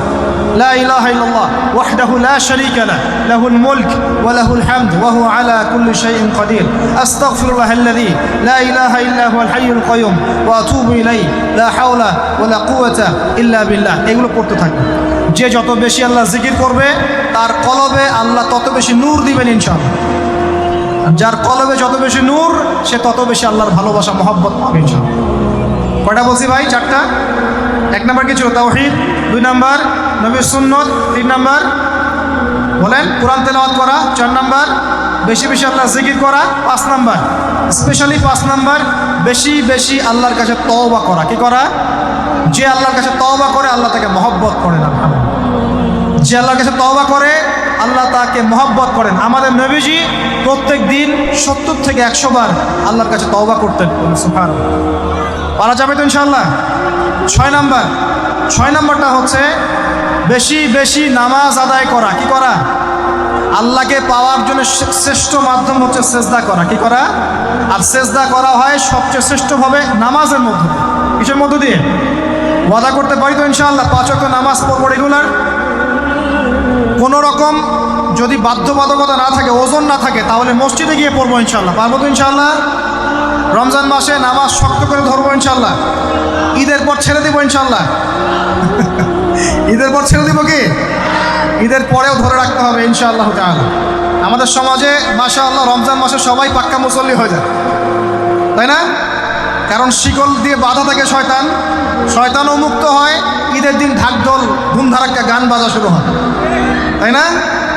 আল্লাহর ওয়াস্তে রমজানের শিক্ষাগুলো ধরে রাখবো ইনশাআল্লাহ তাআলা। আমরা সবাই 5 ওয়াক্ত নামাজ আদায় করবো ইনশাআল্লাহ রমজান মাসে। আর দৈনিক কমপক্ষে 12 রাকাত নফল নামাজ পড়বেন। সুন্নত বা নফল 12 রাকাত কমপক্ষে। কীরকম 12 রাকাত? ফজরের নামাজের আগে 2, জোহরের আগে 4, পরে 2, ঠিক আছে? 6 আর 2 8 হলো। মাগরিবের পরে 2, এশার পরে 2। এই 12 রাকাত নামাজ যে দিনের বেলা পড়ে, মানে একদিনে 24 ঘন্টায় পড়ে, আল্লাহ পাক তার জন্য জান্নাতে একটা করে ঘর নির্মাণ করেন। এই হাদিস জানতেন? দৈনিক 12 রাকাত সুন্নত বা নফল পড়লে আল্লাহর কাছে একটা করে জান্নাতে ঘর পাওয়া যাবে। আর জান্নাত উর্বর জায়গা। আপনি যদি চান আপনার জায়গায় বেশি বেশি গাছ লাগাতে, খালি পড়বেন সুবহানাল্লাহিল আযীম ওয়া বিহামদিহি, সুবহানাল্লাহিল আযীম ওয়া বিহামদিহি। একটা একটা করে খেজুর গাছ জন্মাবে ইনশাআল্লাহ। বলবেন সুবহানাল্লাহি ওয়া বিহামদিহি সুবহানাল্লাহিল আযীম, আর বলবেন সুবহানাল্লাহিল আযীমি ওয়া বিহামদিহি। জান্নাতে গাছ রোপণ হবে ইনশাআল্লাহ। এটা গেল 6 নাম্বার, নামাজ বেশি বেশি পড়া। 7 নাম্বার 7 নাম্বারটা হচ্ছে, আমি আর 4টা বলে শেষ করছি। 7 নাম্বারটা হচ্ছে যে সৃষ্টির সেবা করা। কি করা ভাই? একটা হাদিস আছে যে ইরহামু মান ফিল আরদ ইয়ারহামুকুম মান ফিস সামা। তোমরা জমিনবাসীর প্রতি রহম করো, আসমানবাসী তোমাদের উপর রহম করবে ইনশাআল্লাহ। আল্লাহর ভালোবাসা পাওয়ার অন্যতম মাধ্যম হচ্ছে জমিনবাসীর প্রতি রহম করেন। মুসলিম অমুসলিম সবাই মানুষ কিনা? যারা আমাদের সাথে যুদ্ধে লিপ্ত নাই তারা তো আমাদের ভাই নাকি? যারা যুদ্ধে লিপ্ত আছে এরা শত্রু হতে পারে, যারা যুদ্ধে লিপ্ত নাই তারা তো আমাদের ভাই নাকি? তাদের বিপদ আপদের পাশে দাঁড়াবো না? একটা প্রাণীর অধিকার যদি আপনি রক্ষা করেন, একটা বিড়ালকে পানি না দেওয়ার অপরাধে এক মহিলা জাহান্নামে গিয়েছে, আর একটা কুকুরকে পানি পান করানোর সোয়াবের এই কাজের বিনিময়ে এক মহিলা জান্নাতে গিয়েছে। সুবহানাল্লাহ। তো পশু পাখির অধিকার যেখানে ইসলাম কথা বলেছে, এখানে পুরো মাখলুকের প্রতি আমাদের রহম দিল থাকতে হবে। আমাদের সবাইকে দয়া ভালোবাসা দেখাতে হবে ইনশাআল্লাহ। আল্লাহ পাক আমাদেরকে ভালোবাসবেন ইনশাআল্লাহ। 8 নাম্বারটা কি? এটা বেশি ইম্পর্টেন্ট। শোনেন, 8 নাম্বারটা হচ্ছে আল্লাহর জন্য কাউকে ভালোবাসা, আল্লাহর জন্য ঘৃণা করা। একটা এই হাদিসগুলো পড়তে পড়তে আমি আসলাম গাড়িতে। আল্লাহ পাক বলেছেন, শোনেন, আল্লাহ পাক বলেছেন কিয়ামতের মাঠে আল্লাহ পাক বলবেন, নিজেই বলবেন যে আইনা মুতাহাবুনা লিজালালি, আমার ইজ্জতের জন্য যারা পরস্পরকে ভালোবাসতো এরা কোথায়? আল্লাহ পাক ঘোষণা করুন কোথায় তারা, যারা আমার জন্য পরস্পরকে ভালোবাসতো। আল্লাহ বলবেন আলিয়াউমা, আজকে আজিল্লুহুম, আমি ওদেরকে ছায়া দিব, ফি জিল্লি, আমার আরশের ছায়ায়। বলেন সুবহানাল্লাহ। ইয়াউমা লা জিল্লা ইল্লা জিল্লি, যেদিন আমার এই আরশের ছায়া ছাড়া অন্য কোনো ছায়া থাকবে না। মানে কিয়ামতের মাঠে আল্লাহর আরশের ছায়ায় ছায়া পাবে কারা? যারা পরস্পরকে আল্লাহর জন্য ভালোবাসত। এই যে আমরা এখানে আছি, আমরা কি একে অপরকে আল্লাহর জন্য ভালোবাসি না? আমি কি আপনাদেরকে চিনি? আপনারা কি আমাকে চিনেন? এই যে আপনারা আলেমন আমাদেরকে ভালোবাসেন, ইসলামকে ভালোবাসেন, কিসের জন্য বাসেন? আল্লাহর জন্য। এই আল্লাহর জন্য যারা পরস্পরকে মহব্বত করে, আল্লাহ পাক তাদেরকে আরশের ছায়া দিবেন। আরও একটা নেকি আছে, বলবো? শোনেন, আরেকটা হাদিসে আসছে, কিয়ামতের মাঠে স্পেশাল কিছু মিম্বর থাকবে। মিম্বর চিনেন? যেখানে দাঁড়ায় ইমাম সাহেব খুতবা দেয়, এরকম মিম্বর থাকবে। এই মিম্বরগুলো হবে নূরের মিম্বর। কিসের? নূর মানে কি? আলো। আলো আলো নূরের মিম্বর থাকবে। ওই কিয়ামতের মাঠে কি আলো থাকবে? এমনিতে মাঠটা তো অন্ধকার। ওই অন্ধকার মাঠে নূরের মিম্বর আল্লাহ পাক দিবেন কাদেরকে? যারা পরস্পরকে এই আল্লাহর জন্য মহব্বত করত। আর নবীগণ, শহীদগণ তাদের দিকে তাকায় থাকবে। তাকায় নবীগণ, শহীদগণ পর্যন্ত এই মানুষগুলোকে দেখে ঈর্ষা করবে, কাশ আমরাও যদি এমন হতে পারি। চিন্তা করেন, আল্লাহর জন্য পরস্পর মহব্বতকারীদেরকে আল্লাহ পাক এমন সম্মান দিবেন যেটা দেখে নবীগণ পর্যন্ত ঈর্ষা করতে থাকে। তাহলে আমরা কি আল্লাহর জন্য পরস্পরকে মহব্বত করতে পারি কি না? এটা হলো 8-9 নাম্বার। আল্লাহর জন্যেই ঘৃণা করতে হবে। আল্লাহর জন্য ঘৃণা কেমন? যেমন কেউ ইসলামকে পছন্দ করে না, কটূক্তি করে, ইসলামের এইটা ভালো না, ওইটা ভালো না, ইসলামের সাথে দুশ্মনী করে ভিতর থেকে বাইরে থেকে, আপনি ওদেরকে ভালোবাসতে পারবেন না। যদি আল্লাহর দুশ্মনদের সাথে আপনার ভালোবাসা থাকে, তাহলে আপনি আল্লাহর দুশ্মনের কাতারে অন্তর্ভুক্ত হয়ে যান। এখন বলেন দেখি, সারা বিশ্বে ইসলামের দুশ্মন কারা? বলেন। গায়রিল মাগদুবি আলাইহিম ওয়ালাদ-দাল্লিন। মাগদুব কারা, দল্লিন কারা? এটা তো অনেকেই জানে না। সাহাবীরা বলছেন, ইয়া রাসূলুল্লাহ, এখানে যে আমরা বলছি গায়রিল মাগদুবি আলাইহিম ওয়ালাদ-দাল্লিন, আল্লাহ আমাদেরকে মাগদুবদের থেকে বাঁচাও, দল্লিনদের থেকে বাঁচাও। মাগদুব আর দল্লিন কারা ইয়া রাসূলুল্লাহ? নবীজি বলছেন, আল মাগদুব, মাগদুব হচ্ছে হুমুল ইহুদি। ইহুদিরা হচ্ছে মাগদুব, যাদের উপর আল্লাহর গজব করেছে। আর দল্লিন হুমুল নাসারা, নাসারারা হচ্ছে দল্লিন, কারণ তারা আল্লাহ পাকের সন্তান সাব্যস্ত করেছে। ঈসা আলাইহিস সালামকে আল্লাহ সন্তান বলেছে, বলেন নাউজুবিল্লাহ। এখন সারা বিশ্বে এরা মুসলিমদের সাথে দুশ্মনী করছে না? আমরা যদি ব্যক্তিগতভাবে, সামাজিকভাবে বা পলিটিক্যালি ওদের সাথে বন্ধুত্ব করে চলি, আমরা কি আল্লাহ দুশ্মনদের সাথে শরীক হলাম না? খুব খেয়াল রাখতে হবে। আল্লাহর জন্য ভালোবাসা, আল্লাহর জন্য দুশ্মনী। আল্লাহ পাক আমাদেরকে বোঝার তৌফিক দান করুন। এবং সবশেষ যেটা 10 নম্বর, সেটা হলো আল্লাহওয়ালা মানুষ যারা, সেই মানুষদের সাথে মহব্বত রাখলে আল্লাহ আপনাকে ভালোবাসবেন। আল্লাহওয়ালা মানুষদের সাথে মহব্বত রাখতে চান, নাকি আপনার এই জেনাকারী গার্লফ্রেন্ডের সাথে আপনি মহব্বত রাখতে চান? কার সাথে মহব্বত রাখতে চান? আমাদের সামনে কি রাসূল সাল্লাল্লাহু আলাইহি ওয়াসাল্লামের আদর্শ নাই? আল্লাহ পাক আমাদের সবাইকে আল্লাহওয়ালা মানুষদেরকে ভালোবাসার তৌফিক দান করুন এবং তাদের সোহবতে থাকার তৌফিক দান করুন। মনের ভিতর থেকে সমস্ত রকম হিংসা, বিদ্বেষ, অহংকার, রিয়া, পরশ্রী কাতরতা, এগুলোকে দূর করার তৌফিক আল্লাহ পাক দান করুন। আমরা দোয়া করি আল্লাহ পাক সবাইকে তাওহীদপন্থী হওয়ার তৌফিক দান করুন, নবীর সুন্নতের উপর আমল করার তৌফিক দান করুন। কেউ উঠবেন না, বসেন। নবী সাল্লাল্লাহু আলাইহি ওয়াসাল্লামের উম্মত হিসেবে তার সুন্নতকে সর্বোচ্চ অগ্রাধিকার দেওয়ার তৌফিক দান করুন। আল্লাহ পাক আমাদের সবাইকে আল্লাহ যাদেরকে ভালোবাসতে বলেছেন তাদেরকে ভালোবাসার তৌফিক দান করুন। আল্লাহ পাকে বেহায়া দিবসের সব বেহায়ামি থেকে আমাদেরকে হেফাজত করুন। এই নগ্নতা, অশ্লীলতা, পর্নোগ্রাফি, হারাম সম্পর্ক থেকে আল্লাহ আমাদেরকে বাঁচান। আল্লাহ পাকে আমাদেরকে মাদক থেকে বাঁচান। আল্লাহ পাক আমাদেরকে পরস্পরকে আল্লাহর জন্য ভালোবাসার তৌফিক দান করুন। আল্লাহ পাক আমাদের সবাইকে আরশের ছায়া পাওয়ার তৌফিক দান করুন। আল্লাহ পাক আমাদের সবাইকে বেশি বেশি কোরআন তেলাওয়াত এবং নামাজ পড়ার তৌফিক দান করুন। আসন্ন রমজানে আল্লাহর ইবাদত করে সমস্ত গুনাহ মাফ করিয়ে নেওয়ার তৌফিক আল্লাহ পাক দান করুন। দোয়া হবে ইনশাআল্লাহ। আপনারা বসেন। বসার আগে একটা কাজ করবেন, এই মাহফিলের জন্য অনেক টাকা পয়সা খরচ হয়েছে, আপনাদের হালাল